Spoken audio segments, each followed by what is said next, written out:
Hello and welcome to another Writerly Witterings. Cheers! Duchess Grey Tea from Williamson's. It is extremely good, I can recommend it.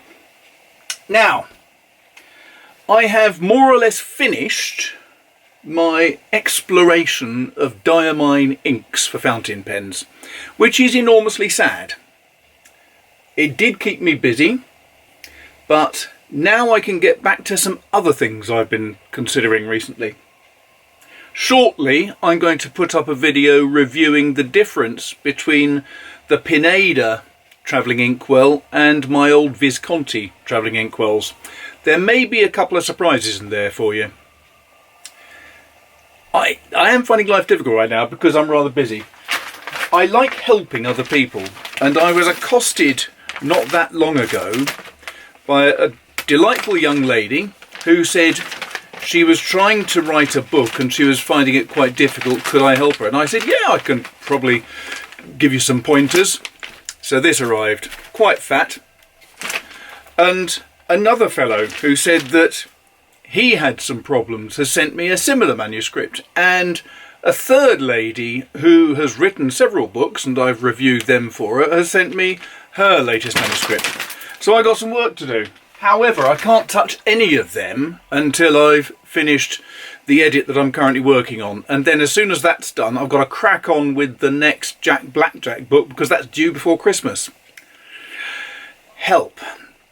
However, I thought something that could be quite interesting would be to look at papers.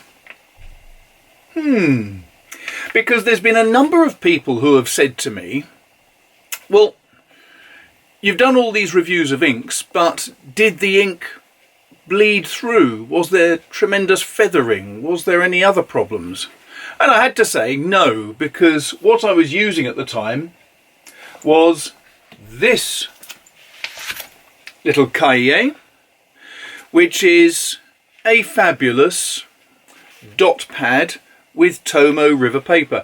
Now, one guy did say, I've heard that Noodler's Baystate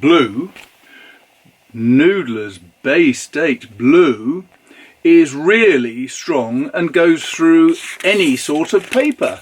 But I have to say, this Tomo River, I think it's 62 or 68 GSM, is bulletproof. That's where the Noodler's is. You can see there's some colour coming through, but there is no problem with that.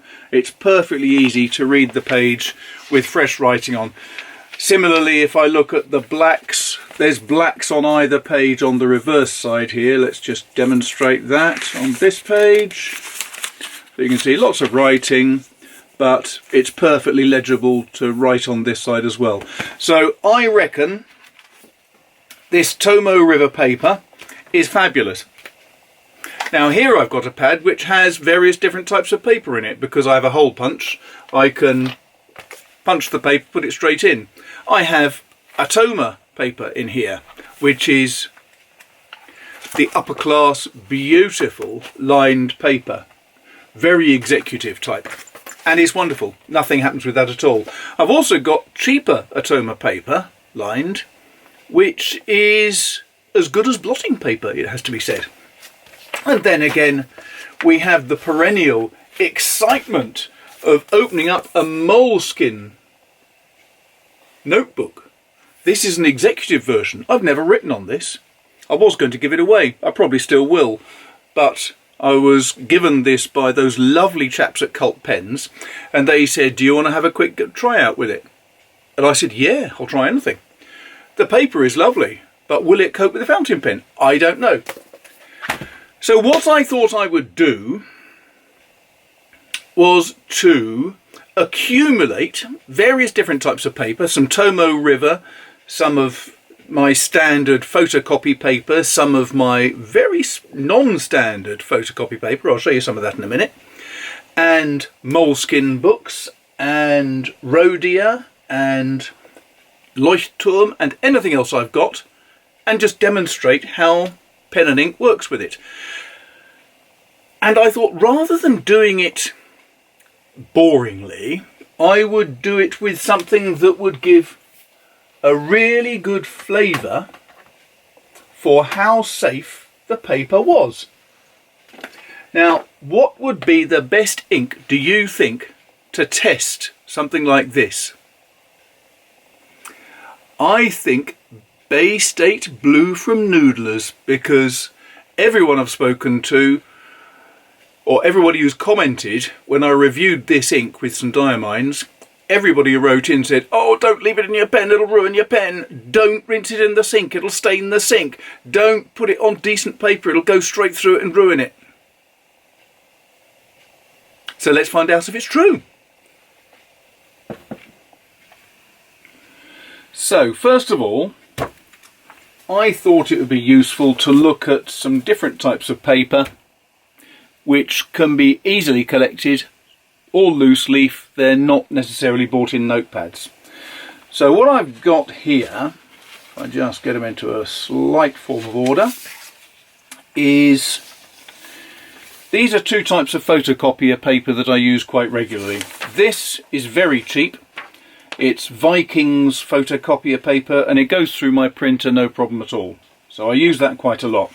As a result, I tend to write on it quite a lot as well because most of my drafts are printed on that. This is a finer type of paper altogether. It's actually this stuff. Q-Connect A4 bank paper. And it comes from various locations in the UK, and I believe it's the sort of paper that was originally used for typewriters so that you could have carbons. It's very thin, it's about 55 GSM I think, so it is very, very thin. You can probably see that it's much more flexible than the Viking photocopier paper, which is standard 80 GSM. And then I've also got these two, which are interesting.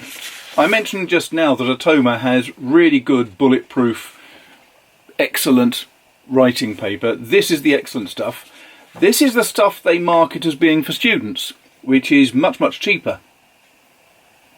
And it feels it.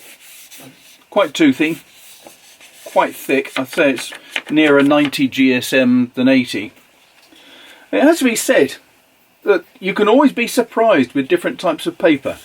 But what I'm going to do now is just explore these four with a quick bit of writing, and I'm going to test them all with two inks. One is Noodler's Baystate Blue and the other is Diamine's Sierra. I don't know how you pronounce it. It's one or the other, but it's lovely ink. So we've got a red and a blue. Let's see how they react. So I'm just going to write a simple line, the quick brown fox, etc. And what I'm doing is I'm going to use the same string of text on each of these pages, and I'm going to do the same thing within each of the notepads. Each time I am using the same pens, which are two TWSBI Goes with 1.1mm stubs. And that way it'll be a direct comparison every piece of paper I use it on. This is being done under a standard, what do you call these things, daylight bulb, so the colour and everything else should be directly comparable. Hopefully that makes sense. Jumps over the lazy fox.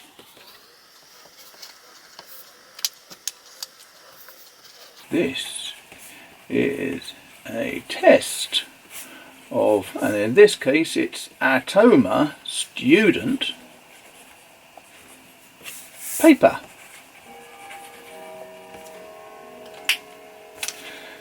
That's the first one. And now we go to the second, which is infinitely better quality. Again, 1.1mm stub. And this is Atoma's Classic.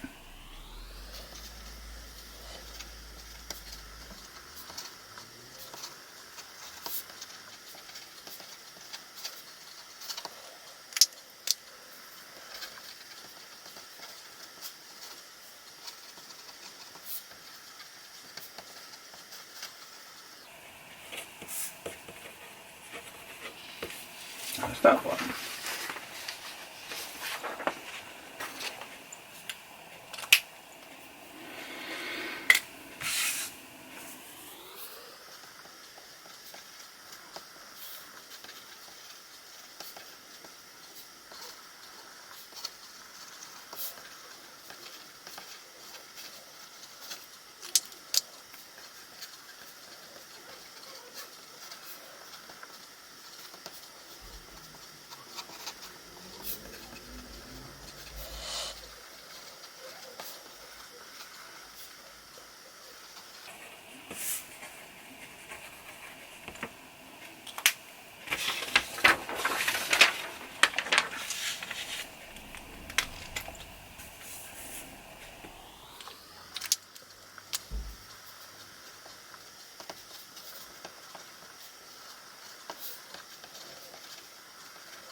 So, after that experiment, let's see how they turned out.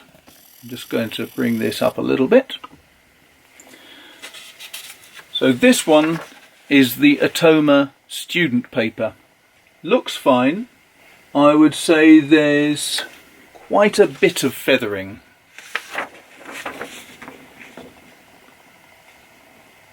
Don't know if you can see that very clearly, but there's just feathering coming through on the Noodler's Baystate Blue. It is nothing like so clear on the Sierra. So different types of ink will have a different impact. But okay. Second up is the classic, and again there is quite a bit of feathering coming through on the Noodlers. Nothing at all on the Sierra. The Sierra's fine. Using the Viking photocopier paper, there is no feathering really that I can see. It's just very slight hints of it, but it is only extremely slight.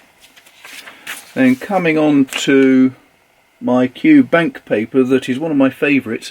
This is paper that I use rather than Tomo River because it's ridiculously cheap, basically. And there is no feathering whatsoever on that. It's the best result of all of them. So if we look at the back, although it's obvious there's writing, that's not going to stop you from being able to write on this side as well. So the Q Connect bank paper, I think, is really stunningly good. Even with Noodlers, absolutely no feathering with the diamine, no bleed through. Really, really good paper. Now let's go to the Viking direct paper. Yes, there is some feathering. You can see it on the B there on stub. In fact, I can see it just about everywhere on that, apart from on the diamine. The diamine ink gives no problem at all. On the back, you can see just how horrible it is. And this is a problem that I have with drafts, is that when I'm trying to put comments on a manuscript, one thing I don't want is to have the bleed through this side, because I'll have the typescript here that I'll be making notes on, but every now and again I'll have to add in a whole paragraph, so I'll write here the paragraph. If I've got bleed through like that, it's almost impossible to work.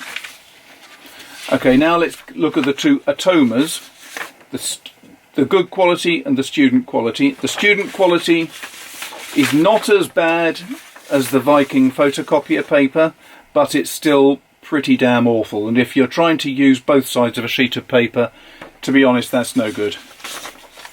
The quality paper that they have is better.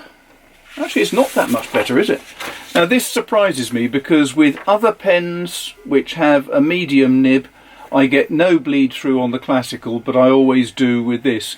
Perhaps that's an indicator of how bad the Noodler's ink is though, because if you look at here on the student quality, the diamine itself is coming through, on the classic quality, on the professional quality, there is no bleed through.